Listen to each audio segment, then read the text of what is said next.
Hello विद्यार्थी मित्रों। तो लास्ट विडियो लेक्चर में આપણે ન્યૂટનની ગતિનો પહેલો નિયમ અને કેટલાક સામાન્ય બળો વિશે ડિસ્કસ કર્યું, બરાબર? અને પછી જડત્વનો નિયમ કે જ્યાં યુઝ થાય છે એના વિશે આપણે જોયું. હવે આપણે એના પછી એક ઉદાહરણ નંબર 1 આપેલું છે એ જોઈશું. ઉદાહરણ નંબર 1 હું બોર્ડ પર લખતી નથી, આપણે ડાયરેક્ટ બુકમાંથી જોઈશું. તો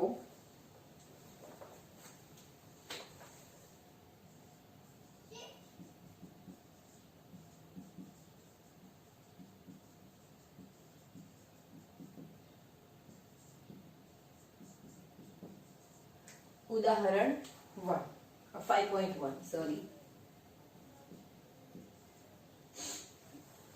બુકમાં જુઓ તો હું બુકમાંથી જ વાંચું છું અહીંયા. તો 100 મીટર પર સેકન્ડ સ્ક્વેરના અચળ પ્રવેગથી બાહ્ય અવકાશમાં ગતિ કરતા એક નાના અવકાશયાનમાંથી એકાએક અવકાશયાત્રી છૂટો પડે છે. તમને અહીંયા વેગ આપેલો છે 100, પ્રવેગ આપેલો છે 100 મીટર પર સેકન્ડ સ્ક્વેર. આટલા અચળ પ્રવેગથી, તમને પ્રવેગ આપેલો છે અચળ પ્રવેગ છે, બરાબર? શબ્દને સમજવાનો આપણે ટ્રાય કરવાનો છે. પ્રવેગ અચળ આપેલો છે. એટલા અચળ પ્રવેગથી બાહ્ય અવકાશમાં ગતિ કરતા, બાહ્ય અવકાશ એટલે અવકાશમાં જે છે એનાથી બાહ્ય અવકાશમાં ગતિ કરતા એક નાના અવકાશયાનમાંથી, નાનું અવકાશયાન છે એમાંથી એકાએક એક અવકાશયાત્રી છૂટો પડે છે. એટલે અવકાશયાનમાંથી યાત્રી જે છે એ બહાર નીકળે છે. અવકાશયાનની બહાર આવ્યા પછીની ક્ષણે, એટલે અવકાશયાનમાંથી બહાર આવી ગયા પછીની ક્ષણે તેનો પ્રવેગ કેટલો હશે, ત્યારે એનો પ્રવેગ કેટલો હશે, બરાબર? અહીંયા તમને જે અવકાશયાન આપેલું છે, અવકાશયાનનો પ્રવેગ તમને આપેલો છે 100 મીટર પર સેકન્ડ સ્ક્વેર. જે અવકાશયાન છે એ 100 મીટર પર સેકન્ડ સ્ક્વેર થી ગતિ કરે છે. ત્યારબાદ શું કે તેમાંથી એક વ્યક્તિ બહાર નીકળે છે, છૂટો પડે છે. તો એવું કીધું છે કે તે અવકાશમાં થી બહાર આવે તો તે વ્યક્તિનો પ્રવેગ કેટલો હશે, બરાબર? વ્યક્તિનો પ્રવેગ આપણે શોધવાનો છે. વ્યક્તિનો પ્રવેગ કેટલો તે આપણે શોધવાનું છે. હવે તમને એક કન્ડિશન એમાં આપેલી છે તે જુઓ. તો એવું ધારો કે નજીકમાં તેના પર ગુરુત્વ બળ લગાડતા કોઈ તારા હાજર નથી, કે તે જેવો વ્યક્તિ અવકાશયાનમાંથી બહાર આવે છે તો એના પર આજુબાજુના જે તારા હશે એનું કોઈ પણ પ્રકારનું બળ અથવા ગુરુત્વ બળ જે લાગતું હશે એવા કોઈ પણ બળ એને અસર કરતા નથી. હવે જુઓ, અવકાશમાં છે એટલે શૂન્ય અવકાશ રહેવાનું ત્યાં, એટલે ત્યાં ગુરુત્વ પ્રવેગ તો આવવાનો છે જ નહીં, ગુરુત્વ બળ તો આવવાનું છે જ નહીં. બીજું કે અવકાશયાન શું છે તો 100 મીટર પર સેકન્ડ સ્ક્વેરના પ્રવેગથી, અચળ પ્રવેગથી ગતિ કરે છે. અચળ પ્રવેગ એટલે શું?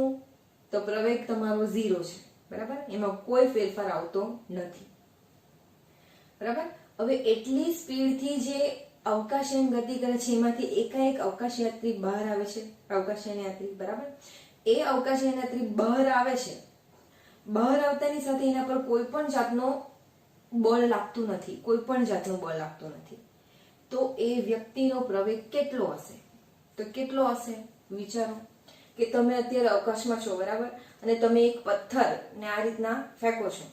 ત્યારબાદ શું ફેંકો છો, પથ્થર તમારા હાથમાં છે એટલે અવકાશયાત્રી એક અવકાશયાનમાં છે. જેવો પથ્થર તમે ફેંકો એટલે કે અવકાશયાત્રી બહાર આવે તો એ પથ્થર શું થશે? એના પર આજુબાજુ કોઈ બળ લાગતું નથી તો શું થશે? એ ઉપરથી નીચે સુધી આવે ત્યાં સુધી એનો પ્રવેગ કેવો હશે? અચળ હશે, કારણ કે એને એક પણ પ્રકારનું બાહ્ય બળની અસર થતી નથી. તો સેમ કે આ જો તમારું અવકાશયાન હોય તો એમાંથી જે વ્યક્તિ બહાર આવે છે એ કેવા પ્રવેગથી આવશે? અચળ પ્રવેગથી ગતિ કરશે. અને અચળ પ્રવેગ છે એટલે તમારો પ્રવેગ કેવો હશે? તો શૂન્ય હશે, બરાબર? તો એનો આન્સર તમારે બુકમાં આપેલો જ છે, એ બુકમાંથી જ તમારે આન્સર લખવાનું રહેશે. ઓકે, નેક્સ્ટ ટોપિક આપણે જોઈએ છે તો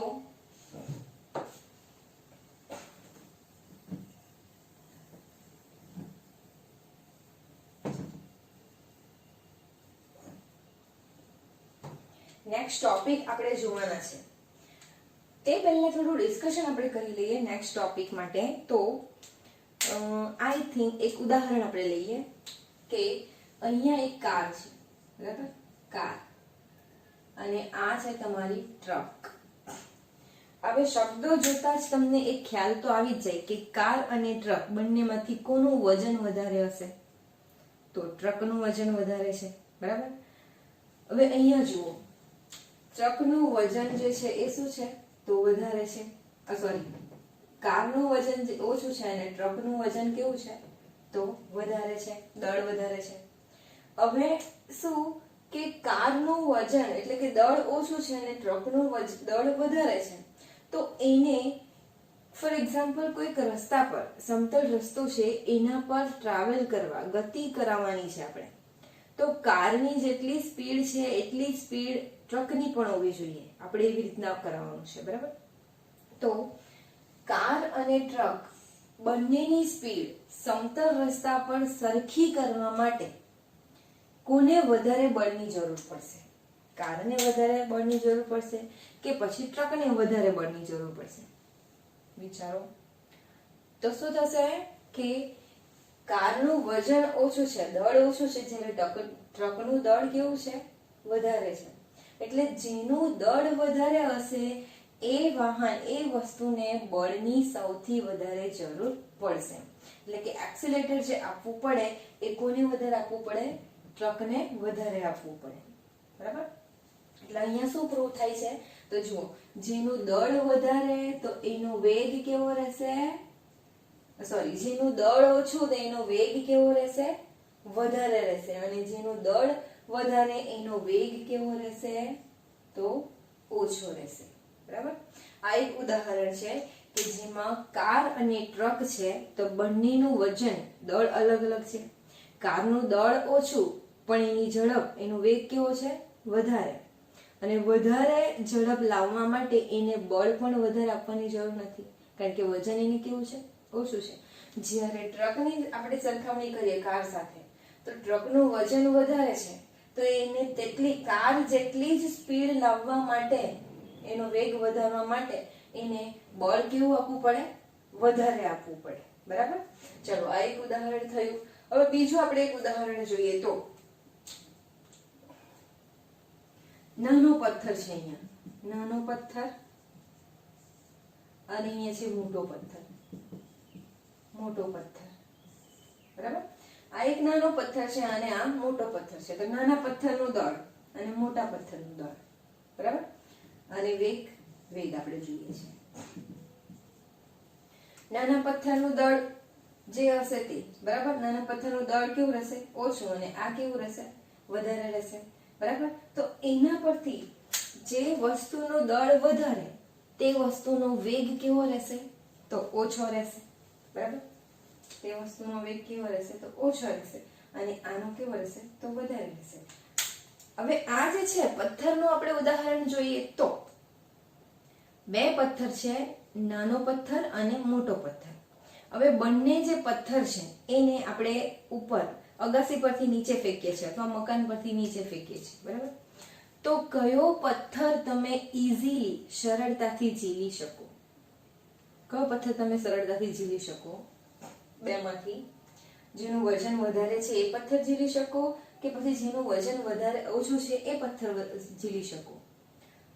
તો શું કહેશો તમે? તો જેનું વજન ઓછું છે તે પથ્થર તમે ઝીલી શકશો. કેમ? જો વધારે વજન વાળો પથ્થર આપણે ઝીલીએ તો આપણને હાથમાં શું થાય?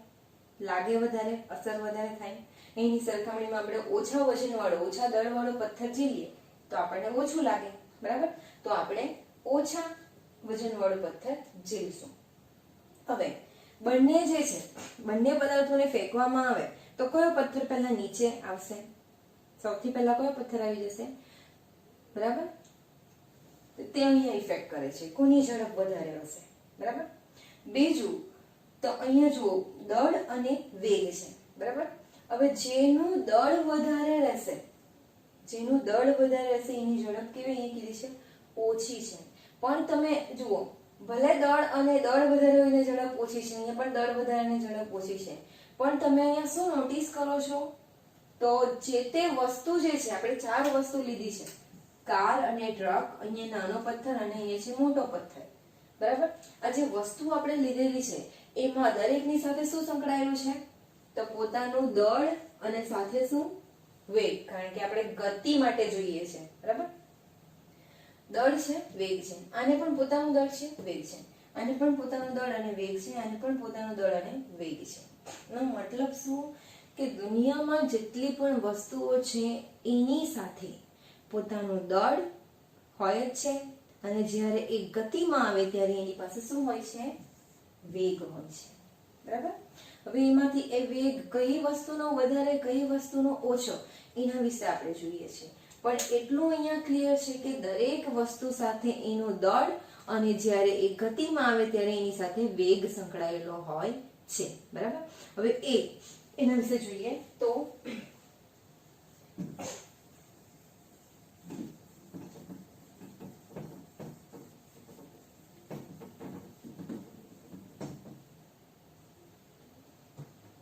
હવે એક બીજું ઉદાહરણ કે એક બુલેટ છે.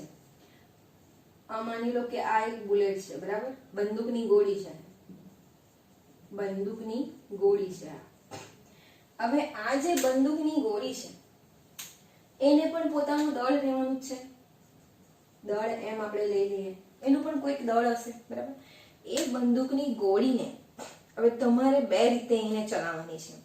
એક તો સ્પીડ રાખીને, એટલે કે વધારે બળ આપીને તમારે એને ચલાવવાની છે, અને ઓછું બળ આપીને ચલાવવાની છે. તો તમને શું ફરક લાગશે બંનેમાં, બરાબર. કે એક જ બંદૂકની ગોળી છે જેમાંથી એક ગોળીને એક સરખા દળવાળી આપણે લઈ લઈએ, બે ગોળી, બરાબર. તો એક ગોળીને તમારે વધારે બળથી ચલાવવાની છે અને બીજી ગોળીને ઓછા બળથી ચલાવવાની છે. તો તમે શું ફરક મહેસૂસ કરશો ત્યાં? તો શું થશે કે જો ગોળીને બંદૂકને ચલાવવા માટે તમે વધારે બળ વાપરશો તો શું થશે, એ વધારે સ્પીડથી જશે, બરાબર. વધારે બળ વાપરશો તો એ વધારે સ્પીડથી જશે અને સામેવાળી વ્યક્તિ અથવા વસ્તુને એ વધારે શું કરશે, ઇફેક્ટ કરશે, વધારે અસર કરશે. કારણ કે બંદૂકની ગોળી તમે જેટલા ફોર્સથી મારશો એ સામેવાળી વ્યક્તિને તેટલી ઇફેક્ટ કરે છે, બરાબર. જ્યારે તે જ ગોળીને તમે ઓછા ફોર્સથી, ઓછા બળથી જ્યારે ચલાવો છો ત્યારે એ ઓછા વેગથી જશે અને સામેવાળી વ્યક્તિને ઇફેક્ટ ઓછી કરશે. એનો મતલબ શું? તો જુઓ, દળ તો છે જ, બરાબર, પણ આ દળ સાથે જેમ તમારું બળ વધારે, આ દળ સાથે જેમ તમારું બળ વધારે તેમ તમારો શું વધારે, તો વેગ પણ વધારે. ખ્યાલ આવે છે? જે તે દળ હશે, દળવાળી ગોળી છે, તો જેમ તમારું બળ વધારે તેમ તમારો વેગ વધારે, કારણ કે જેટલા બળથી તમે બંદૂક ચલાવશો તેટલા જ વેગથી ગોળી જશે અને સામેવાળી વ્યક્તિને ઘા કરશે. તેની જ કમ્પેરમાં જો બળ ઓછું હોય, બરાબર, તેની જ કમ્પેરમાં જો બળ તમારું ઓછું હોય, એટલે કે બંદૂકને તમે ઓછા બળથી ચલાવો તો સામેવાળી વ્યક્તિને ઓછી ઇફેક્ટ થાય, તો એનો વેગ પણ કેવો હોય, ઓછો હોય, એટલે સામેવાળી વ્યક્તિને વધારે ઈજા કરતી નથી, બરાબર. તો બે વસ્તુ અહીંયા સંકળાયેલી છે તમારું, કે દળ તો છે જ, દળની સાથે બળ આપણે પછી જોઈએ છે, બરાબર, બળ આપણે પછી જોઈએ છે, પણ દળની સાથે તમારું શું સંકળાયેલું છે, વેગ. એટલે કોઈ પણ વસ્તુ આપણે આગળ જોયું તેમ, કાર હોય, ટ્રક હોય, નાનો પથ્થર હોય, મોટો પથ્થર હોય કે બંદૂકની ગોળી હોય, દરેક વસ્તુને પોતાનું દળ હોય છે અને એ દરેક વસ્તુ જ્યારે ગતિમાં આવે છે ત્યારે એની પાસે શું હોય છે, વેગ હોય છે. તો જ્યારે દળ અને વેગ બંને રાશિ ભેગી મળે છે ત્યારે એક સાધિત રાશિ બને છે જેને કહેવાય છે વેગમાન. તો આપણે વેગમાન વિશે હમણાં જોઈશું, બરાબર.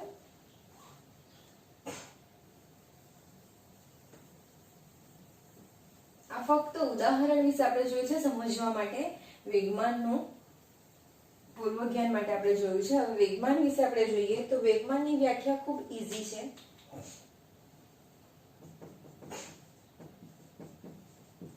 વેગમાન, બરાબર, આપણે જોઈ ગયા છે કે પદાર્થના દળ m, પદાર્થના દળ m અને પદાર્થના વેગ v ના ગુણાકારને પદાર્થનું વેગમાન કહે છે. અહીં તમે જોશો તો વેગમાન કોને કહેવાય છે? પદાર્થના દળ. તો દરેક વસ્તુ સાથે એનું દળ સંકળાયેલું છે. અને પદાર્થના વેગ v ના ગુણાકારને પદાર્થનું વેગમાન કહે છે, જેને સ્મોલ p તરીકે દર્શાવવામાં આવે છે. બરાબર? વેગમાનની જે સંજ્ઞા છે એ સ્મોલ p છે. ઓકે, તો આપણે સૂત્રો લખીએ તો વેગમાન બરાબર શું ઇક્વેશન મળશે? દળ ગુણ્યા વેગ. દળ ગુણ્યા વેગ. બરાબર? તો સંજ્ઞાની રીતે લખીએ તો સ્મોલ p બરાબર દળ એટલે m ઇન્ટુ વેગ એટલે v. તો આ છે તમારા વેગમાનનું સૂત્ર. વ્યાખ્યા છે, આ સૂત્ર છે. તો હવે આપણે જો એનો SI એકમ જોઈએ. SI એકમ વેગમાન શું થશે? SI એકમ ચલો બોલો. આ દળ છે અને એનો વેગ છે. બરાબર? શું થશે? બોલો બોલો. તો દળનો એકમ કિલોગ્રામ ઇન્ટુ વેગ એટલે મીટર પર સેકન્ડ. બરાબર? તો વેગમાનનો SI એકમ શું થશે? kg ઇન્ટુ મીટર પર સેકન્ડ. બરાબર? તો આ થયું વેગમાન. હવે આ જે છે ક્વેશ્ચન એ 2 માર્ક્સમાં પૂછાય છે. વ્યાખ્યા, એકમ અને બીજું એનું ઉદાહરણ માંગે છે. તો વેગમાનનું ઉદાહરણ તમે કેવી રીતે આપી શકો? બરાબર? તો એનું ઉદાહરણ આપણે જોઈએ તો વેગમાનનો ઇફેક્ટ, વેગમાનની અસર તમને ક્યાં જોવા મળે છે? વેગમાનની અસર તમને ક્યાં જોવા મળે છે? તો ઉદાહરણ આપણે એકદમ સિમ્પલ છે. તમે તમારા શબ્દોમાં એ ઉદાહરણ લખી શકો છો. બરાબર? તો દરેક સ્ટુડન્ટ્સ આઈ થિંક ક્રિકેટ રમી ચૂક્યા છે અને જે નથી રમ્યા એને જોઈ તો છે જ. બરાબર? તો ક્રિકેટમાં શું થાય છે કે બોલર જે છે પોતાનો બોલ ફેંકે છે. બરાબર? બોલર પોતાનો બોલ ફેંકે છે તો એ બોલનું પોતાનું દળ હશે. બરાબર? બોલર પોતાનો બોલ ફેંકે છે. બરાબર? તો એને પોતાનું દળ હશે. હવે એ ફેંકે એટલે ગતિમાં આવે. ગતિમાં આવે એટલે એની પાસે શું આવી જાય? આ બોલ ગતિમાં આ રીતના આવશે એટલે એની પાસે શું આવી જાય? તો વેગ આવી જાય. એટલે બંને રાશિ આ બંને મળીને તમારું શું મળી જાય? mv બરાબર p મળી જાય. બરાબર? તો એટલે કે વેગમાન સાથે એ જાય છે. હવે બોલનું પોતાનું દળ અને ગતિમાં આવે એટલે વેગ, એટલે વેગમાન તમને મળી જાય. તો અમુક વેગમાન સાથે બોલર પોતાનું દળ બોલ નાખે છે. બરાબર? ને સામેવાળો જે બેટ્સમેન હોય એ એને બોલને શું કરે છે? ફટકારે છે. હવે બરાબર? હવે ફટકારે એટલે શું? તો એ એની પાસે જેટલું બળ હશે એટલા બળથી એને ફટકારશે. હવે એટલા બળથી એ ફટકારે ત્યારે શું થશે? તો સેમ આ જે બોલ છે કંઈક આ રીતના જશે અને અહીંયા કોઈકના આ રીતના હાથ હોય. બરાબર? એ અહીંયા ઝીલવાનો પ્રયત્ન કરશે. જે ફટકારેલો બોલ છે, બેટ્સમેન ફટકારે એ બોલને ધારો કે આપણે આ રીતના ઝીલવાના છે તો શું કરશે? અનુભવી ક્રિકેટર શું કરે કે ઝીલવા પહેલા એ પોતાનો હાથ શું કરશે? આ રીતના એમ કેચ કરશે, પાછળ લઈ જશે. શા માટે? શા માટે એવું હશે? બરાબર? કે અનુભવી ક્રિકેટર, તમને ક્વેશ્ચન એ રીતના જ પૂછાય છે કે એક અનુભવી ક્રિકેટર બોલ ઝીલતી વખતે શા માટે પોતાનો હાથ પાછળ તરફ લંબાવે છે આ રીતના? બરાબર? તો શા માટે પાછળની તરફ લંબાવતો હશે? તો એનું રીઝન છે કે જ્યારે બેટ્સમેન બોલને ફટકારે છે ત્યારે એ બોલ પાસે પોતાનું દળ અને વેગ જેટલો ફોર્સથી મારેલો હશે તે. બરાબર? તો એટલા વેગમાન સાથે જ્યારે એ બોલ આવે છે અને ક્રિકેટર ઝીલે છે તો આ જ રીતના જો એ અહીંયા જ હાથ રાખીને ઝીલશે તો બોલની જે જેટલા બળથી મારેલી છે તેટલી અસર શું થશે એની? સૌથી વધારે. એટલે અહીંયા જ ઝીલશે તો એક ક્રિકેટરને હાથમાં સૌથી વધારે ઈજા થાય. આપણે પથ્થરવાળું ઉદાહરણ જોયું ને કે કયો પથ્થર સૌથી ઇઝીલી ઝીલી શકશો? તો જેનું વજન ઓછું છે તે. બરાબર? તો અહીંયા જે છે બોલનું જે પણ અહીંયા વજન હશે, પણ જેટલા બળથી એ બોલ ફટકારેલો છે તે એની અસર એ આપણને ઓછો લાગે તેના માટે શું કરશે? ક્રિકેટર પોતાનો હાથ પાછળ તરફ લંબાવશે. તો લંબાવવાનું રીઝન શું? બરાબર, તો બોલને ફટકાર્યા બાદ ત્યાંથી જે ઝીલવાનો છે વ્યક્તિ, તેની પાસે આવવા માટે સમય લાગશે. બરાબર, સમય લાગશે તો અહીંયા સુધી જો બોલ આવી ગયો પછી શું થશે? એ બોલ હાથમાં આવે તે પહેલા ધીરે ધીરે ધીરે ધીરે આ રીતના ક્રિકેટર લંબાવે છે. એનો મતલબ શું? તો અહીંયાથી આટલું અંતર વધે. અંતર વધે એટલે સમય પણ વધે, અને અંતર અને સમય વધે તો વેગના વ્યાખ્યા પરથી શું થાય? વેગ બરાબર અંતર ભાગ્યા સમય. બરાબર, અંતર વધે તો વેગ પણ વધવાનો જ છે. અંતર વધે એટલે વેગ તો વધવાનો જ છે. પણ જો વેગ વધે તો સમય શું થાય? ઘટે. પણ અહીંયા શું થાય છે કે અહીંયાથી અહીંયા સુધી લાવે છે, અંતર વધે છે તો અંતર વધતાની સાથે સમય પણ વધશે અહીંયા.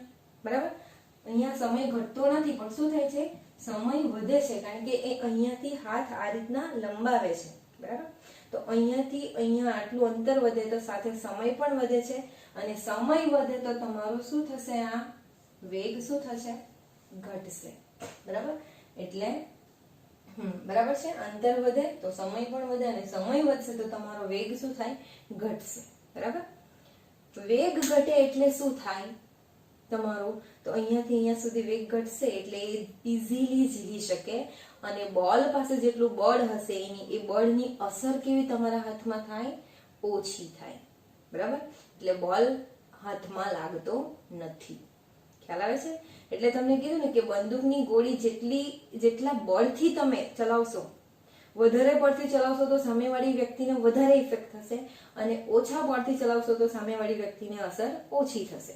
સેમ કે જેટલા બળથી ફટકારેલો હશે તેટલો જ બળથી જો તમે એક જ જગ્યાએ હાથ રાખીને ઝીલશો તો તમને એની અસર સૌથી વધારે થશે. પણ ધીરે ધીરે ધીરે આ રીતના હાથ લંબાવશો તો એની અસર જે બળ છે, વેગમાનની જે અસર છે એ તમારી શું થશે? ઓછી થશે. અને આ કારણસર ક્રિકેટર જે છે એ પોતાનો હાથ બોલ ઝીલતી વખતે પાછળ તરફ લંબાવે છે. ઓકે, એટલે ઉદાહરણમાં તમે એવું લખી શકો કે જ્યારે એક અનુભવી ક્રિકેટર દ્વારા બોલને ફટકારવામાં આવે છે ત્યારે ઝીલનાર જે વ્યક્તિ છે એ પોતાના હાથમાં વેગમાનની અસર ઘટાડવા માટે પોતાનો હાથ પાછળ તરફ લંબાવે છે. ક્લિયર? આઈ થિંક તમને ઉદાહરણ ક્લિયર થયું હશે. ઉદાહરણમાં તમે તમારા શબ્દોમાં લખી શકો છો, ફક્ત સમજાવવા માટે છે આ, પણ મેઇન આઈએમપી છે એ તમારું વેગમાન, એનું સૂત્ર અને એનો એકમ. બરાબર, હવે એકમ આવી ગયો છે પણ એના પરથી આપણે એમએલટી ફોર્મ લખવું હોય તો, એટલે કે પારિમાણિક સૂત્ર જે તમે યુનિટ 2 માં શીખી ગયા છો. તો વેગમાનનું પારિમાણિક સૂત્ર શું થશે? બોલો બોલો. વેગમાનનું પારિમાણિક સૂત્ર, તો તમારી પાસે રાશિ છે દળ અને વેગ. બરાબર, તો દળનું પારિમાણિક સૂત્ર એટલે m આવશે, ફક્ત m1. વેગ એટલે અંતર ભાગ્યા સમય, અંતર એટલે l1, અને વેગ એટલે t -1. બરાબર, તો વેગમાનનું પારિમાણિક સૂત્ર શું મળે તમને? m1 l1 t -1 મળે છે. ઓકે, તો આ વેગમાનનું થયું પારિમાણિક સૂત્ર. તો આટલું તમારે, અને પ્લસ ઉદાહરણ કે અનુભવી ક્રિકેટર એ બોલ ઝીલતી વખતે પોતાનો હાથ પાછળ તરફ લંબાવે છે કે જેની મદદથી તમે વેગમાનની અસર અથવા બળની અસર ઓછી કરી શકો છો. બરાબર, કરી શકીએ છીએ. જે રીતના તમારે લખવું હોય તે રીતના તમે લખી શકો છો. ઓકે, તો આમ તમારું વેગમાન થઈ ગયું. 2 માર્ક્સમાં પૂછાય છે, ધ્યાનથી વાંચવાનું. Okay, thank you.